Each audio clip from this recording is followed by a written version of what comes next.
پہلے تو میں نے مسلمانوں کے اخلاق سنے تھے، اب تو میں نے دیکھ بھی لیے، پر یہ بتا جب 12,000 آیا تھا جان کیوں نہیں چھڑائی؟ تو حضرت چارہ کاٹتے کاٹتے رو پڑے، فرمانے لگے تو نہیں نہ جانتا یہ بیٹیاں سانجی ہوتی ہیں، پتہ نہیں نا؟ میرے رسول پاک نے تو حاتم تائی کی بیٹی کے سر پہ کپڑا رکھ کے کہا تھا بیٹیاں برابر ہوتی ہیں، تو یہ نہیں پتا جب اس کی 6 بیٹیوں کی شادی ہوئی ہے میرے اندر روحانیت کتنی بڑی ہے۔ فرمایا پھر 12,000 آیا ہے تو 2-4 بچیاں پھر گئی ہیں، تو یہ نہیں پتا میں اندر سے راضی کتنا ہوں، میں تیری نوکری کرتا رہوں گا، پتہ نہیں اللہ کتنی بیٹیوں کو بیاہ دے گا۔ اتنا رویا وہ عیسائی کے پیروں میں بیٹھ گیا، کہنے لگا بابا میں نے تیری مخالفت کی ہے پر تیرے قریب آ کے پتہ چلا ہے کہ تو بہت اونچے اخلاق کا مالک ہے، اور اگر تیرا یہ مقام ہے تو تجھے اخلاق سکھانے والے محمد عربی کی شان کتنی ہوگی۔ ظالم کی بولیے جاتے نہیں لوگ جھوٹے گواہ بن کے، وکیل صاحب کو نہیں پتا ہوتا کہ یہ بندہ مجرم ہے جو میرے پاس آیا، کیا مجرموں کے وکیل نہیں ہوتے؟ بولے تو اس کو پتہ نہیں ہوتا وکیل صاحب کو کہ یہ صاحب مجرم ہے، میرے پاس مقدمہ لے کے آئے، اور اگر بے ادبی نہ ہو جائے تو میرا خیال ہے قاضی عدالت کو بھی پتا ہوتا ہے کہ مجرم کون ہے اور مظلوم۔ میرے نبی پاک صلی اللہ علیہ وسلم نے اس قدر زیادہ سختی فرمائی اس مسئلے میں، فرمایا جس کو پتا تھا کہ فلاں آدمی ظالم ہے، ظلم کر رہا، پھر وہ ظالم کا گواہ بنا یا اس نے ظالم کی مدد کی، کتنی کی؟ شارحین لکھتے ہیں چاہے اس نے ایک جملہ بول کے کی، چاہے ایک، سارے بولیے، چاہے ایک غریب کو اس نے ظلم کیا تو کہتے ہیں علاج یہ سی، چاہے ایک جملہ بول کے کی، شارحین حدیث کی شرح میں لکھتے ہیں ایک جملہ بول کے چاہے مدد کی، جس بندے نے کسی ظالم کی مدد کی کسی مقدمے میں یا کسی صورت میں اور اسے پتا تھا یہ ظالم ہے، میرے نبی پاک صلی اللہ تعالیٰ علیہ وسلم فرماتے ہیں اگر اس نے مدد کی، ابھی ظالم کی بات نہیں ہو رہی، ظالم کے مددگار کی بات ہو رہی، اگر کسی نے ظالم کی مدد کی تو حضور فرماتے ہیں خدا بھی اس سے بری و ذمہ ہے، رسول بھی اس سے بری و ذمہ ہے۔ سنبھال کے رکھے اپنی نمازیں، قربانیاں، حج، زکوٰۃ سنبھال کے رکھے۔ اگر ظالموں کا مددگار ہے، الیکشن آ لینے دے، آپ کو نظر آ جائے گا کون کون ظالموں کا مددگار ہے، نظر آ جائے گا۔ اپنی جیب سے لوگ پیسے دے کے ظالموں کی مدد کریں گے، ان کے فلیکس چھپوائیں گے، بورڈ لگوائیں گے، جیبوں سے پیسے دے کے۔ ہم نے خود آگ لگائی ہے چمن میں اپنے، بے سبب گردشی ایام کو الزام نہ دو، ہم نے خود نور کا ظلمت سے کیا ہے سودا، کر کے توہین سحر شام کو الزام نہ دو۔ ظالموں کے مددگار میدان میں آ گئے، یہ چھوٹا لفظ نہیں، میرے حبیب پاک صلی اللہ علیہ وسلم نے فرمایا جو ظالم کا مددگار ہے سن لے جو سجن کے ساتھ کچہری جاتا ہے، وہ یاد رکھے جو دوست کا گواہ بنتا ہے، وہ یاد رکھے جو کہتا ہے میں مانگی گیا تھا، مجھے بلایا گیا تھا قبضہ چھڑانے کے لیے کسی غریب بیوہ کی جائیداد پہ، کب وہ سن لے تو مدد کر کے نہیں آیا، تو خدا کے ذمے سے نکل گیا ہے۔ رسول پاک نے فرمایا تیرا میرا تعلق ختم ہو گیا، تو ظالم کا مددگار ہو گیا۔ پھر تو کہتا میں بے چین ہوں، میں بے قرار ہوں، میں آزمائش کا شکار ہوں، پلٹ کے دیکھ تو صحیح تیرا گناہ کتنا بڑا ہے۔ میرے نبی پاک صلی اللہ علیہ وسلم کا ایک اور فرمان سن لیں، ابن ماجہ ابو داؤد میں موجود ہے، اس حدیث کو آپ نے یاد کر لینا ہے، کر لیں گے انشاءاللہ، سارے کہیے انشاءاللہ، کر لیں گے یاد۔ حضور صلی اللہ علیہ وسلم نے فرمایا اگر تو ظالم کی مدد کرے گا نا، یہ لفظ دل کی تختی پہ لکھ لینا، یہ مکافات عمل ہے، مکافات عمل دنیا، ادھر کرو گے تو ادھر بھرو گے۔ فرمایا اگر تو کسی ظالم کی مدد کرے گا، سن لے حضور کا فرمان ہے، اگر تو ابن ماجہ ابو داؤد سیاہ میں موجود ہے، فرمایا اگر تو کسی ظالم کی مدد کرے گا تو رب تعالیٰ مرنے سے پہلے تیرے اوپر بھی ظالم کو مسلط کر دے گا،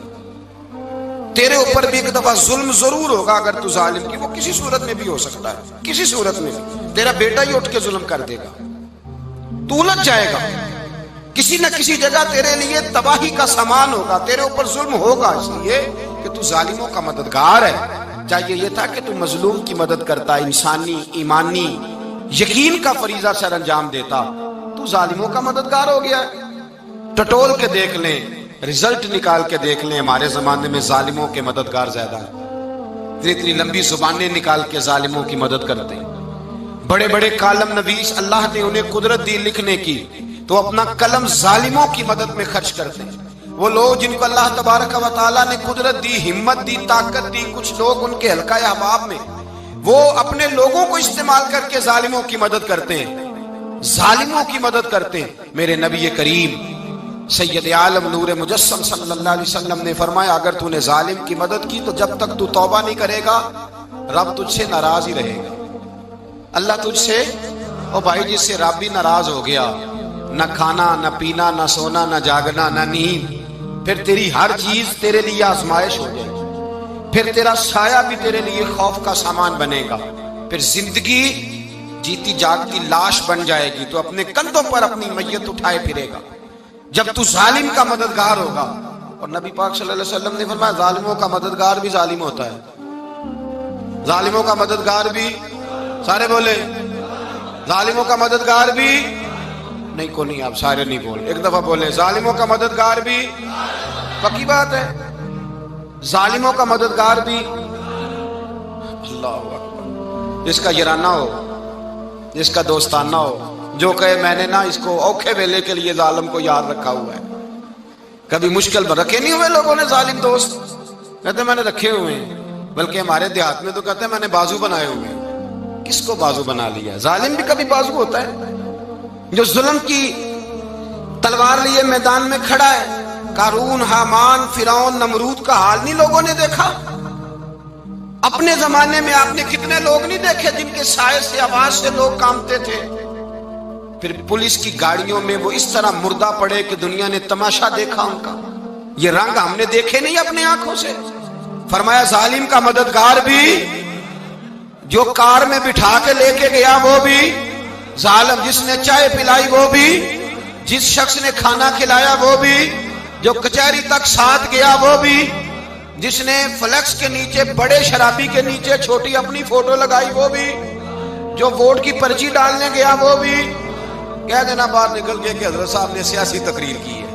کہہ دینا، پر بات تو سچی ہے نا۔ خو کرے ہم تو سے تھوڑا سا گلا بھی سن لے، خو کرے ہم تو سے تھوڑا سا بھی گلا۔ امام مالک کے پاس ایک بندہ آیا، اس نے کہا حضور میں درزی ہوں، ایک ظالم بادشاہ مجھ سے کپڑے سلواتا ہے، میں تو ظالموں کا مددگار نہیں نا۔ ایک ظالم بادشاہ مجھ سے، حضور میں تو مددگار نہیں نا ظالموں کا۔ جو فرمایا ظالموں کا مددگار بھی ظالم ہوتا ہے، تو کپڑے لے کے آتا ہے میں سی کے دے دیتا ہوں، ذمہ داری نہیں۔ یہ ایک آدمی دکاندار ہے، اس سے کوئی بندہ چیز خریدنے آئے گا تو تھوڑی کہے گا میں نے نہیں دینی، تو دے گا۔ کوئی بندہ اگر کسی شخص سے کوئی کام کہتا ہے جو اس کی فیلڈ ہے، اس کا شعبہ ہے، اس کا معاش کا وہ سلسلہ ہے، کہتے ہیں یا رسول اللہ صلی اللہ علیہ وسلم ظالموں کا مددگار بھی ظالم، حضور نے فرما دیا۔ تو امام مالک سے بندے نے مسئلہ پوچھا، دل کی تختی پہ لکھنے والی باتیں ہیں، کہا حضور میں درزی ہوں، ظالم کپڑے سلواتے ہیں، میں تو مددگار نہیں نا۔ امام صاحب کہنے لگے نہیں، مددگار تو وہ ہوگا جو تجھے سوئی دھاگا فراہم کرے گا، تو پورے کپڑے سی کے دیتا ہے، تو خود بہت بڑا ظالم ہے، تو پورے سوٹ سی کے دیتا ہے، تو بہت بڑا ظالم خود ہے۔ مددگار تو وہ ہوگا جو تجھے دھاگا دے گا، جو تجھے بٹن دے گا، جو تجھے نلکی دے گا۔ جو ظالم سے اتنی نفرت ظلم کر کے بندہ ہے، یہاں تو ہمارے زمانے میں ہیرو بن جاتے ہیں لوگ، ظالم ہیرو ہے، لوگ اس سے ڈرتے پھرتے ہیں، گھومتے پھرتے ہیں، اور بہت سارے کم